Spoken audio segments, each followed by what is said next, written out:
Why is light spectrum such a big deal? If we can't see it, why does it even matter? Can you guess which bulb is which? Look at the way the light is reflecting off of Shreyas and Caden. And technically, all the bulbs are 2700 Kelvin, but because the incandescent air is on the red side of the spectrum, you're gonna see a lot more reds. Versus if you look at the LED, it's a little bit brighter and a little bit greener.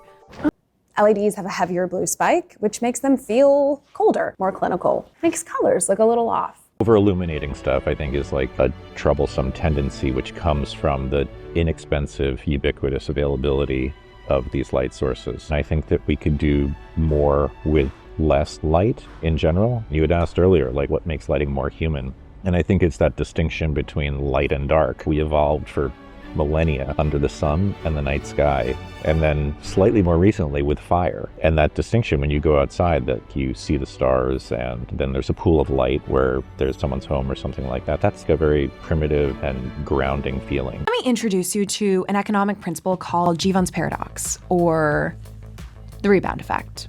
So in the simplest terms, this law states that when something becomes more efficient, we don't use less of it. We actually use more because it is cheaper and can do more things than it could before. When an LED uses 80% less electricity, running it becomes so cheap that we use far more of it out in the world. Think about all of the new art installations, all of the new billboards. There's track lighting, recess lighting, under cabinet lighting, deck lighting, landscape lighting, TV lighting, painting lighting, carpet lighting, toilet lighting. And because they're cheaper to run, people leave them on for longer. So that 75 to 90% energy savings we haven't totally seen. We did save energy compared to if we were using incandescents in current consumption levels. But the problem is we just have taken all of those energy savings and applied them to more light and maybe more waste. LEDs, on the other hand, are circuit boards, semiconductors, and rare earth minerals. Researchers warn that as cheap LEDs fail, we're creating an e-waste stream that will become massive because these bulbs contain components that don't break down easily and can even leach problematic materials into landfill.